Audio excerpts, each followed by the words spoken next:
नमस्कार, मैं हूं आपके साथ ऋषिका गुप्ता और हमारा आज का मुद्दा है 2028 का गणित, इनोवा या बहुमत। दरअसल छत्तीसगढ़ विधानसभा चुनाव में अभी 2.5 साल बाकी है, लेकिन सियासी दलों ने 2028 की लड़ाई का ट्रेलर अभी से दिखाना शुरू कर दिया है। पूर्व मुख्यमंत्री भूपेश बघेल ने दावा किया है कि निष्पक्ष चुनाव हुआ तो बीजेपी के विधायक एक इनोवा में समा जाएंगे, और इधर बीजेपी ने जवाब दिया है, पलटवार किया है कि ये मुंगेरी लाल के हसीन सपने हैं। सवाल सिर्फ बयान का नहीं, बल्कि 2028 के उस गणित का है जहां एक तरफ कांग्रेस सत्ता वापसी का दावा कर रही है और दूसरी तरफ बीजेपी अपने बहुमत पर भरोसा जता रही है। इसी पर करेंगे आज चर्चा। खास मेहमानों की मौजूदगी हमारे साथ होगी, लेकिन उससे पहले एक खास रिपोर्ट। 2028 का चुनाव अभी दूर है, लेकिन राजनीतिक दलों ने सीटों का हिसाब किताब लगाना शुरू कर दिया है। पूर्व मुख्यमंत्री भूपेश बघेल ने बीजेपी की चुनावी जीत और चुनावी प्रक्रिया दोनों पर सवाल खड़े करते हुए बड़ा दावा किया। उनका कहना है कि अगर चुनाव पूरी तरह निष्पक्ष हो तो बीजेपी की सीटें इतनी कम रह जाएंगी कि उसके विधायक एक इनोवा में बैठकर विधानसभा पहुंच जाएंगे। सिर्फ सीटों का गणित ही नहीं, भूपेश बघेल ने मतदाता सूची और चुनावी प्रक्रिया को लेकर भी सवाल उठाए। मुझे आपने पूछा कि यदि फेयर चुनाव हो आज छत्तीसगढ़ में तो क्या स्थिति बनेगी, कि इतने लोग जीतेंगे कि इनोवा में बैठ के लोग जा सकते हैं, इतनी इनकी संख्या रहेगी। क्योंकि जहाँ इनकी सरकारें हैं वहाँ 90% सीटें जीतते हैं, चाहे हरियाणा हो, महाराष्ट्र हो, चाहे बिहार हो। आप देखें 90% वहाँ कोई इनकम्बेंसी नहीं है। कहीं मतदाता बढ़ जाते हैं, कहीं मतदाता कट जाते हैं। तो अब जो पहले मतदाता है सरकार चुनती थी, अब सरकारें मतदाता चुनने काम कर रही है। भूपेश बघेल के इस बयान ने सियासत का तापमान बढ़ा दिया है। बीजेपी ने आरोपों का जवाब तथ्यों की जगह तंज से दिया। कैबिनेट मंत्री श्याम बिहारी जायसवाल ने कहा कि सपने देखने पर कोई रोक नहीं है, लेकिन सपने हकीकत से जुड़े होना चाहिए। बीजेपी का दावा है कि जनता ने उसे जनादेश दिया है और 2028 में भी पार्टी मजबूत स्थिति में रहेगी। मतलब कांग्रेस जहां बीजेपी को इनोवा तक सीमित बता रही है, वहीं बीजेपी खुद को फिर बहुमत की दौड़ में सबसे आगे बता रही है। मुंगेरी लाल के हसीन सपने देखने में क्या कोई पैसा थोड़े लगता है, न कोई ताकत लगता है। हसीन सपने सबको देखने का है। हमारी भूपेश बघेल जी सपने देख रहे हैं इस प्रकार का, तो उसमें कोई बुराई नहीं है, लेकिन सपने ऐसे देखें जो चरितार्थ हो सके। देखिए, वो हमारे लिए नहीं, अपने लिए बोल रहे हैं कि इनोवा में हम बैठेंगे। इनोवा तक का टारगेट किए हैं, नहीं होगा तो वो जय वीरू कम से कम बैठेंगे, उस लायक इनकी व्यवस्था बनेगी, और एक रिहर्सल और ट्रायल भी कर रहे हैं। दरअसल ये लड़ाई सिर्फ एक बयान की नहीं है, ये 2028 के चुनावी नैरेटिव की शुरुआती लड़ाई है। कांग्रेस सत्ता वापसी की जमीन तैयार कर रही है, तो बीजेपी अपने जनाधार और सरकार के कामकाज के भरोसे मैदान में उतर चुकी है। ऐसे में इनोवा और बहुमत के बीच शुरू हुई ये बहस आने वाले दिनों में और तेज होने वाली है। 2028 की चुनावी मंजिल अभी दूर है, लेकिन राजनीतिक गाड़ियां अभी से रफ्तार पकड़ चुकी हैं। विधानसभा सीटों का असली फैसला जनता करेगी। तो देखिए, 2028 का चुनाव अभी दूर है, लेकिन अपने अपने दावे, तैयारियां कहा जाए एक तरह से शुरू हो गई है, या फिर नैरेटिव सेट करना शुरू कर दिया गया है। हालांकि चर्चा इस पर करेंगे, लेकिन उससे पहले बंसल न्यूज के बड़े और सुलगते सवाल यह है कि भूपेश बघेल का इनोवा कार्ड राजनीतिक रणनीति है या कांग्रेस का माइंड गेम। दूसरा बड़ा सवाल यह है कि क्या बीजेपी अपने मौजूदा जनाधार को 2028 तक और बढ़ा पाएगी। और तीसरा, आखिरी और बड़ा सवाल यह कि क्या 2028 का चुनाव अभी से सियासी नैरेटिव की लड़ाई बन रहा है। ये तमाम अहम सवाल और इन्हीं सवालों के इर्द गिर्द रहेगी हमारी आज की चर्चा। उससे पहले हमारे मेहमान हमारे साथ जुड़ गए हैं, उनका तारुफ आपसे करा देते हैं। वासु शर्मा प्रवक्ता है बीजेपी के, हमारे साथ जुड़ गए हैं। वासु शर्मा जी, बहुत स्वागत है बंसल न्यूज पर आपका। सत्यप्रकाश सिंह प्रवक्ता है कांग्रेस के, हमारे साथ जुड़ गए हैं। सत्यप्रकाश जी, आपका भी बहुत स्वागत है। और इसी के साथ वरिष्ठ पत्रकार हैं, राजनीतिक विश्लेषक डॉक्टर अनिल द्विवेदी जी हमारे साथ जुड़ गए हैं। अनिल जी, आपका भी बहुत स्वागत है। ओपनिंग स्टेटमेंट वासु शर्मा जी आप ही से मैं लेना चाहूंगी, क्योंकि कांग्रेस यहाँ पर आरोप लगा रही है कि अगर छत्तीसगढ़ में फेयर इलेक्शन आने वाले समय में हो गए, हालांकि चुनाव अभी दूर हैं, लेकिन कहा जाए कि एक नैरेटिव सेट करने की कोशिश की जा रही है कि अगर फेयर इलेक्शन हुआ, निष्पक्ष चुनाव हुए, तो बीजेपी के विधायक सिर्फ उतने रह जाएंगे जितने एक इनोवा गाड़ी में आ जाए। ऋषिका जी, सबसे पहला सवाल तो ये फेयर इलेक्शन मानते किसे है कांग्रेस पार्टी वाले? तमिलनाडु में फेयर इलेक्शन हुआ है कि नहीं हुआ है? तेलंगाना में फेयर इलेक्शन हुआ है कि नहीं हुआ है?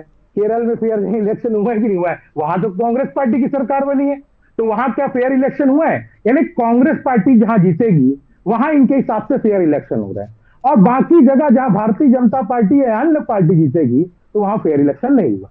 ये ऐसे कैसे डबल स्टैंडर्ड चलेगा? जनता भी समझ गई है। वही घिसी पिटी बात, वही पुरानी बात लेके आप जनता के सामने आएंगे तो जनता ने बार बार इसके खिलाफ वोट दिया है।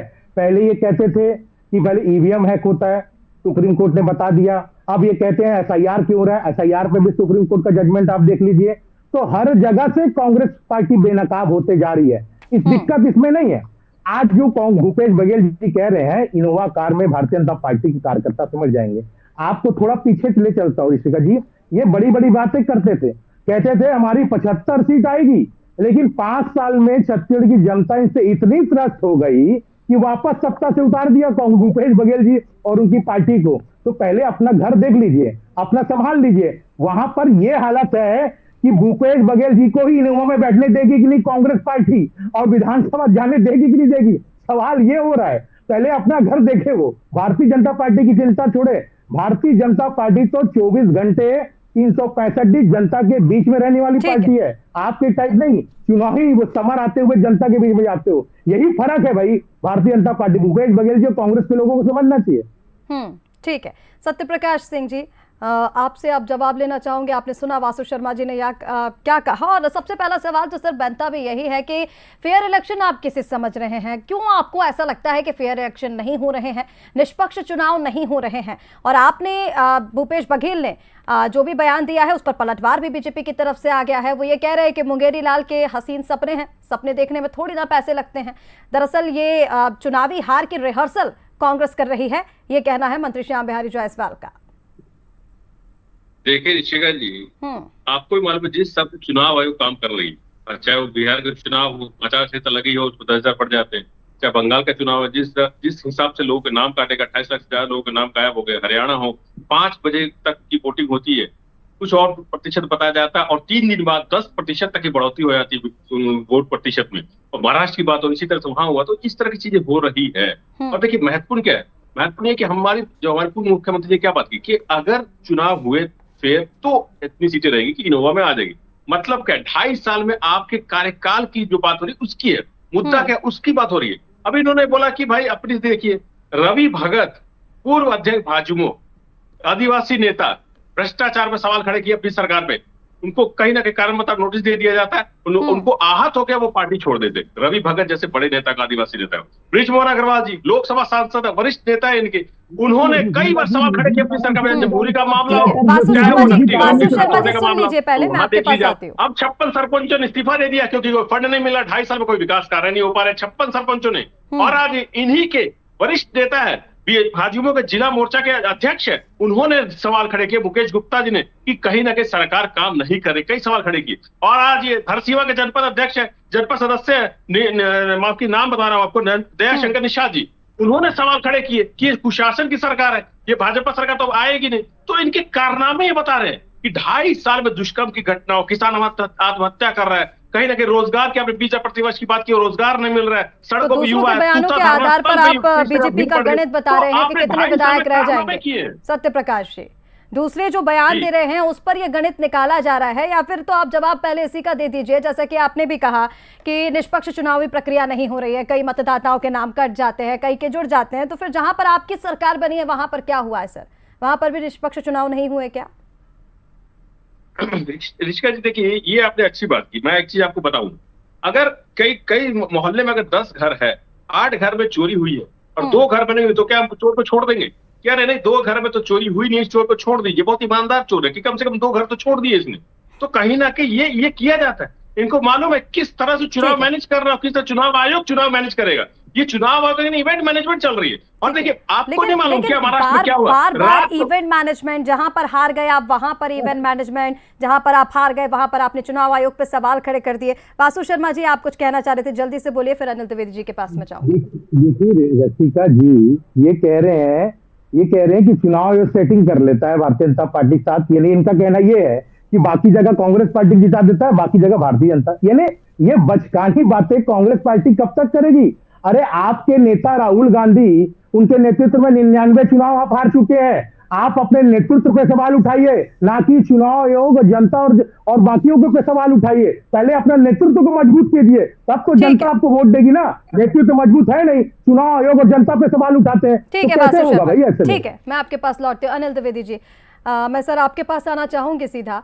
ये जो इनोवा वाला बयान दिया गया है भूपेश बघेल की ओर से, और फिर इस पर हम देख रहे हैं कि सियासी बयानबाजी छत्तीसगढ़ में गर्म हो चुकी है, इसे आप किस तरह से देख रहे हैं? ये राजनीतिक जुमला है या फिर कहा जाए कि 2028 के नैरेटिव की शुरुआती पटकथा इसी से लिखी जा रही है?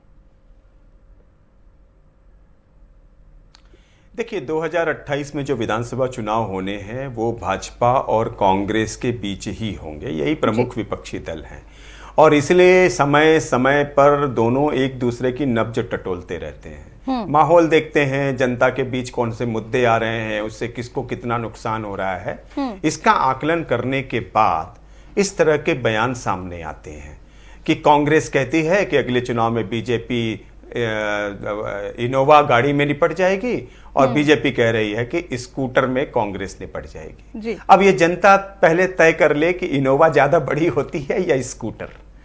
अब देखिए, एक बात और है कि डबल इंजन का दावा बीजेपी ने किया है कि प्रदेश में भी उसकी सरकार है, केंद्र में भी उसकी सरकार है, तो डबल इंजन की गाड़ी चलेगी। मुझे याद है कि कभी कांग्रेस का चुनाव चिन्ह बहुत सालों पहले बैलगाड़ी हुआ करता था, कि बैलगाड़ी चुनाव चिन्ह था, उस पर वोट पड़ते थे और कांग्रेस को वोट मिलते थे।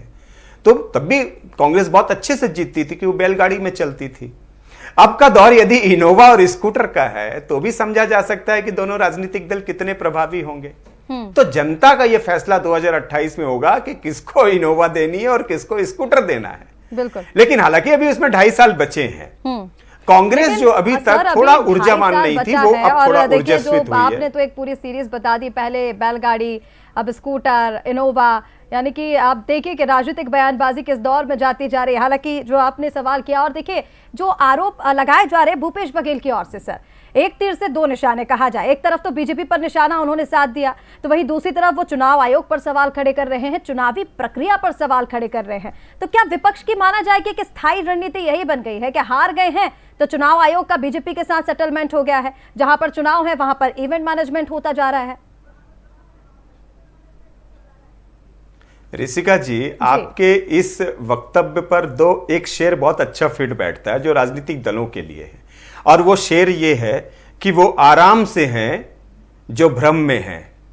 वो आराम से हैं जो भ्रम में है, मुसीबत तो एहसास वालों की है जी। और एहसास तो जनता को है कि उसे 2028 में किसके हाथ में सरकार देनी है। अब जहां तक चुनाव आयोग की प्रणाली पर सवाल है या चुनाव होने पर सवाल है, जनता भी ये भली भांति समझ चुकी है कि जो वोटिंग प्रणाली पर सवाल उठा रहे हैं, जो चुनाव आयोग की भूमिका पर सवाल उठा रहे हैं, वो खुद भी राज्यों में नहीं जीत पा रहे हैं, जनता द्वारा खारिज कर दिए जा रहे हैं। इसका मतलब क्या है कि आप यदि वोट चोरी का मुद्दा उठा रहे हैं तो जनता उस पर मुहर क्यों नहीं लगा रही है, और जहां पर आपके पक्ष में मुहर लगा रही है वहां वोट चोरी क्यों नहीं हो रही है। तो ये दो बड़े सवाल कांग्रेस की तरफ से जनता के बीच में हैं। जनता अच्छे से समझती है इस बात को, वो इसे खारिज कर रही है। पिछले कई राज्यों के चुनाव परिणाम ये बता रहे हैं। ताजा पश्चिम बंगाल का चुनाव हमने देखा है बिल्कुल कि वहां किस तरह से सीटें मिली, लेकिन वहां पर भी तो अभी आपने सुना सत्यप्रकाश जी ने आरोप लगा दिए कि थोड़ी देर पहले ही मतदाता छट गए, कट गए, चुनाव के कुछ दिन पहले ही वहां पर भी मैनेजमेंट हो गया। अभी कहा सत्यप्रकाश जी ने,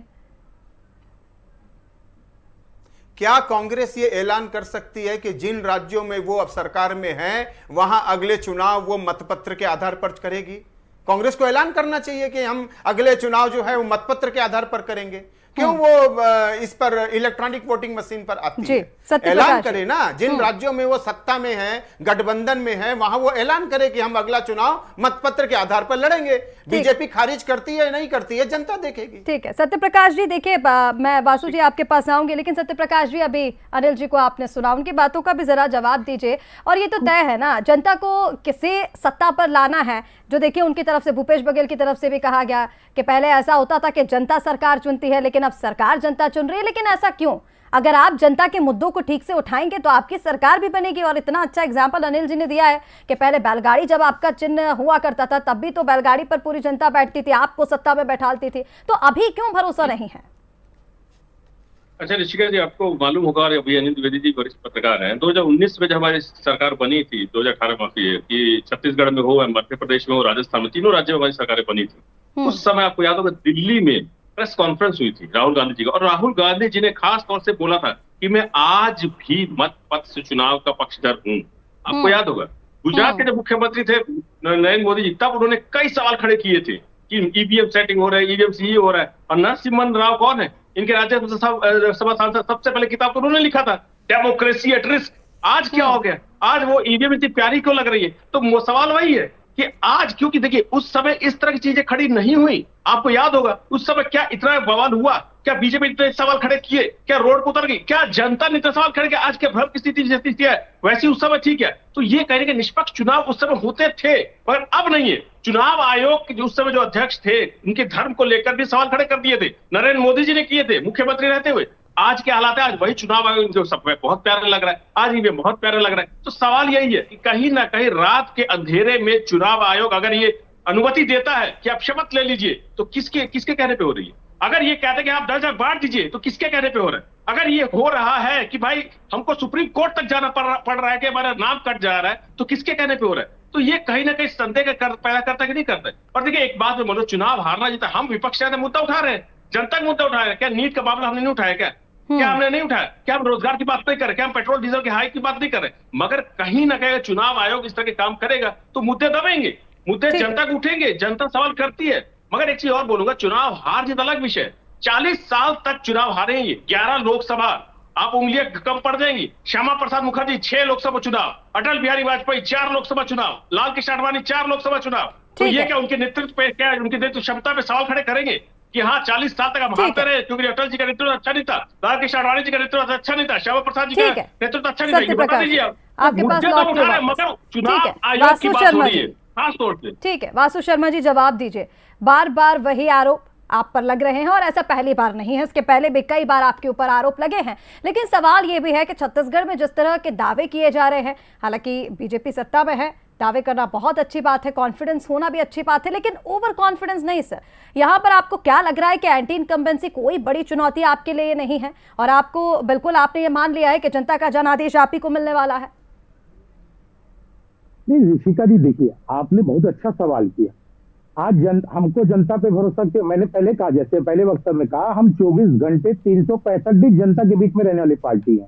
हम उस आधार पे कहते हैं, हमने जो चुनावी वादे किए थे हमने उसको धरातल पे उतारे हैं। हम उस दावे के दम पे कहते हैं कि हमारी सरकार फिर से आएगी, क्योंकि जनता के लिए हमने जो वादा किया था उससे काम करके दिखाया। मुख्यमंत्री के आपने देखा होगा इस 2.5 साल में छत्तीसगढ़ में सबसे बड़ी नासिर बनी हुई समस्या नक्सलवाद को जड़ से खत्म करने का काम किसी ने किया तो भारतीय जनता पार्टी की सरकार ने किया। तो ये सब जनता को दिख रहा है। और सवाल तो ये है ना, सत्यप्रकाश जी कह रहे हैं कि हमारे नेता 40 साल से आ रहे थे, तो हमने कभी आपके साइड पे ऐसा नहीं कहा कि चुनाव आयोग गलत कर रहा है, चुनाव आयोग मिला हुआ है पार्टी के साथ, कि ऐसा कर रहा है कि वैसा कर रहा है। हमने तो 2 सांसद वाली पार्टी जी तोड़ मेहनत करके आज सबसे बड़ी पार्टी बन के बैठे हैं। आपको भी मेहनत करना है। ये सब छोड़िए कि चुनाव आयोग जनता इस पे तिगड़ा फोड़ने के बजाय अपनी पार्टी पे तिगड़ा फोड़ेंगे, अपनी पार्टी के नेतृत्व पे फोड़ेंगे, तब हो सकता है कि बेहतर स्थिति हो। केवल इसी बात में घूमना।